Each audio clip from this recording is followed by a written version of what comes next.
Kids' shoes by the door, emails on the screen. Got 5 spare minutes, but I still wanna dream. Hey, baking the aesthetic. Hey, making pretty out of hectic. A little love on every plate for the moms who run late. Hey friends, welcome back. Today we're making cinnamon rolls. As usual, I will put the entire recipe down in the description so you don't have to worry about writing anything down. So we've got our milk here. I put this in the microwave like 30-45 seconds, nothing crazy. You want your milk to be warm, not hot. We need to bloom our yeast first. So once we get that rolling, we're gonna let it sit for like 5 minutes until it looks kind of foamy on top. Pour that all into our mixer. And I'll show you after, towards like the end of the dough being made, if you don't have a mixer, how you can knead it by hand. So I did that for a long time before I ended up getting one of these mixers. So if you have a mixer, you're going to use your dough hook attachment. That's just butter that I'm putting in there. And we're going to add in our eggs. Give that a little mix. And you know, I really thought that it was going to be able to mix up those eggs. There goes our sugar. And it didn't, so I had to get in there and break up those eggs. So don't be like me, just mix in your eggs, because the dough attachment is not going to do it for you, apparently. So I like to use my vanilla paste. You know how I love my vanilla paste. If you have vanilla extract, that's fine. I like to use bread flour for my cinnamon rolls. I think it makes them more sturdier. I don't know, is that a thing? And there's a little action shot. Always scraping down.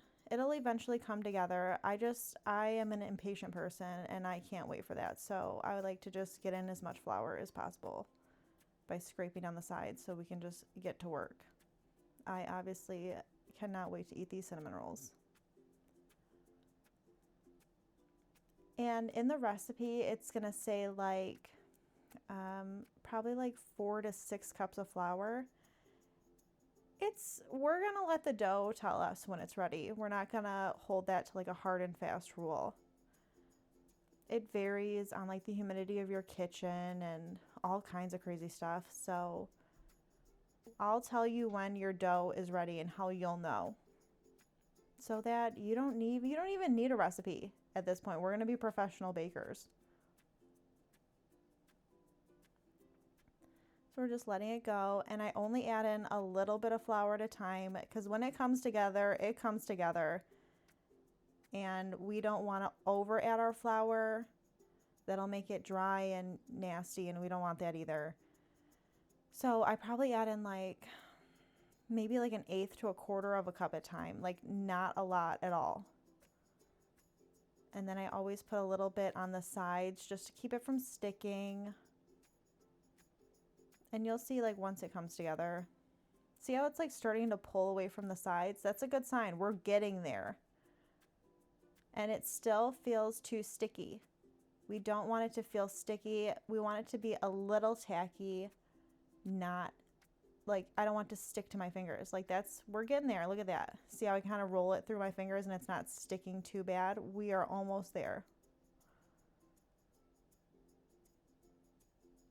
And once you know what you're like feeling for, you will never, like you'll look at the recipes and you'll be like, okay, because a lot of bread recipes are like a vast range of how much flour you would add in.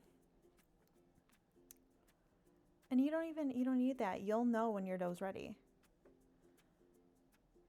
So I just add in little tiny pinches of flour at this point because the dough is coming together in a ball. And I'm just trying to keep it from like, as it kneads, it gets a little more sticky. So I just add in a little bit so it's not stuck to the side.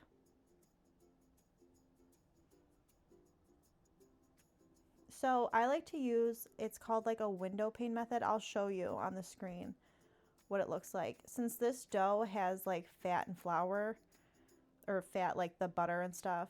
See, it kind of like you can see through the dough. Since it has the fat in the dough from the butter and the milk, it won't be super transparent as it would be if you just use like a water and yeast and flour mixture. But you just want to be able to like see through it enough. Like if you were to hold it up to a window, like that's why they call it the window pane method. And once I can see through it and the dough doesn't rip immediately, then I know that it's ready. So this is if you didn't have a stand mixer. You would put all of your ingredients in a bowl. You'd use like a whisk or a spoon, whatever you had, and get all of your ingredients together. And then once it comes into a ball, you would take it out to the table and you would knead it for, I'm not even kidding, like 10 minutes until it feels buttery soft and you can do the window pane method that I was talking about. And then you just keep going. And then use the heel of your hand. And then once it's done, I roll it into a ball just by pinching it between the counter and pulling it towards myself. And see that? I'll show you the window pane method again. See how it's kind of translucent? It's kind of hard to see because you can't see through, like, you know, the light behind it because I'm not holding it up to a window or a light or anything. But you'll be able to see through it. It'll be translucent enough. And that's how you know when your dough's ready. And see how I kind of push it and it doesn't immediately spring back. We are there. So now we're going to get a bowl. We're going to put a little bit of oil in it. I just use canola oil. Use whatever you have. It'll be fine. And you spread that all around your bowl. Believe me, it will stick. And you don't want it to stick because that's just, it's annoying. And you want to make sure you get the top and the sides of your dough and then cover it. And then I like to put mine into the oven with just the light on. I feel like that proofs my dough really well. So here's our dough. We punch it down to get the air out. It probably rose for like an hour, maybe an hour and a half. And I'm going to roll it out. And here's where we're going to start to see our cinnamon roll come together. Try to get into a rectangle the best you can. If it's not perfect, no one will know. Just roll it out. It's not too thin either. It's probably like maybe like a 1/4 to a 1/2 inch. Not super thin. Even if it's thinner, like, it'll be okay. We don't have to put too much thought into this one.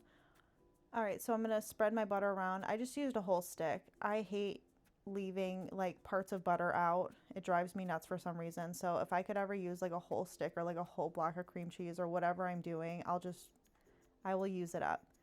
So when you're spreading your butter, you want to make sure I left like the right side of the screen. I leave like 1 inch to a 1/2 inch without any butter on it. And that's where I'm going to close the cinnamon roll. It makes it a lot harder if the entire thing is buttered. So I like to leave a little portion unbuttered. And we're just going in with our brown sugar. And like no hard, fast measurement there. You know, just get it covered. I mean, we're making cinnamon rolls. This isn't like a healthy snack by any means. Like, we want it to taste good. So get all of the brown sugar on there. I go over it with a healthy covering of cinnamon because it's a cinnamon roll. Yeah, no sparing flavors here. So once we get that covered, just kind of grab the end and you really kind of want to like fold it over and then pull it back. See how I'm doing that? And that we want like a tight roll. And see at the very end, no butter. That's where we're going to close that seam. And if it's a little thicker on one end, it's okay. Just kind of roll it out like that. Make it a little more even. And then I cut the ends off and get rid of them because they're ugly. And then that's probably like, I don't know, 1.5 inches. However big you make your cinnamon rolls is as big as they're going to rise up in the oven. So if you want like a big monster cinnamon roll, cut a little more. If you want smaller and want more cinnamon rolls, cut a little smaller. And we'll just have to adjust our baking times accordingly. So there's the butter packet that it came in. I like to use that. Use it to grease all of my pans. That's like my favorite little baking hack. I don't even know if it's a hack. It's just like a little easy thing I do. So we put them in there. We're going to cover it again. And these are going to sit in the oven with the oven light on. The oven is off, just the light's on. And the best thing about these is you could do this the night before, put it in the fridge, and then let it rise in the morning for like an hour. And it's perfect, ready for breakfast. So I like to put a little heavy cream on top of my cinnamon rolls. And guys, look at this. I mean, they're so good. While they're cooling, we're going to make our cream cheese to go on top, and it's so delicious. I go on, of course, whole block cream cheese. We're just going to let that kind of whip up. I think I let it sit out for like, probably like a half hour on my countertop just so it was a little more softened. Went in with some of our softened butter. You really want those to incorporate nicely. Scraping down your sides, of course. I mean, you just whisk it. If you have a hand mixer, then get in there, of course, vanilla bean paste. If you haven't tried vanilla bean paste, just please try it. Of course, vanilla extract's fine, but there's something about it. I swear it tastes like ice cream. It's the most delicious thing. I waited so long to buy vanilla bean paste, and when I finally gave in and did it, it was the best decision I made. So we put our powdered sugar in there. If you don't want like a really sweet one, you can add a little less powdered sugar. You know, just taste it, like see what you like. If you want it a little sweeter, add a little more. A little less sweet, add a little less. That's the best part about these like homemade recipes is you make it how you like it. And you'll see like once this comes together, it whips up so nicely. There, look at that. Look how white and fluffy it's turning. Guys, I'm about to go make this again. It was so good, and it's probably one of my family's favorite things. I always make it like Christmas morning, and then I try to make it like every other month, you know, whenever I get a little time. And then, so we're just gonna frost our cinnamon rolls. This was so good. This is my favorite cinnamon roll recipe, and if you try it, first of all, let me know. I love hearing about it. And secondly, like I want this to be your favorite cinnamon roll recipe, and once you try it, it will be. Like I just know it. So get those all covered.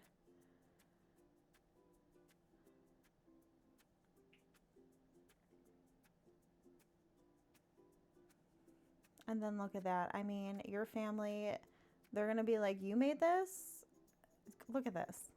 Tell me that's not a perfect cinnamon roll right there.